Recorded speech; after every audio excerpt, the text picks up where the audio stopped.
Hey, this is Bill Chave with Rock Your Show. Today we're talking about crate building and why we build things the way we do. All right, so we're building this crate for a client, and it is for a trade show, and it's going off to, in this particular case, Canada. And one of the reasons that's important is because the type of wood that we've used.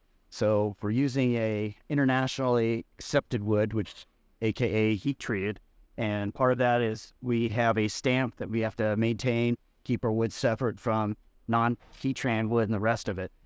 You're only talking about a couple $100 difference, but it's worth every penny, because that way, even though primarily it might be shipping domestically, if you happen to have a show in Canada, maybe even South America, it's heat treated, they'll be accepted, it won't get stuck in customs. All right, so we've talked about heat treated versus non-heat treated wood. Let's talk briefly about the construction of these things. Generally, we're building with 3/8 inch plywood, knocking out all the perimeters, infills with 1x4s. And the reason we're building this way is because of cost. If we build with thicker plywood, it ends up being heavier, which costs you more in transit, costs you more in drayage, etc. So in this case, 3/8 ply, 1x4s, put here the feet. And the reason we build these things in two parts is they're constantly being knocked off. Once a foot comes off of your crate, you're just asking for it to be damaged in transit.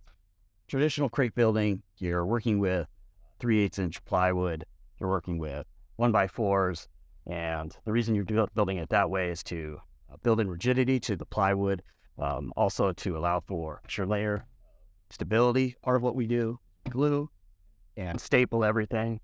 We like to build these little triangles into the corners so that when these things are bouncing against each other, they have basically bumpers. So there's a running joke in this shop about how tall I am. I'm only 5'6", so it's constant. Bill, do you need a step ladder? Bill, do you need a ladder? And for all you tall people, we'll help you hit your head on the door jamb on the way out of here. Joking aside, the client has to be about my height.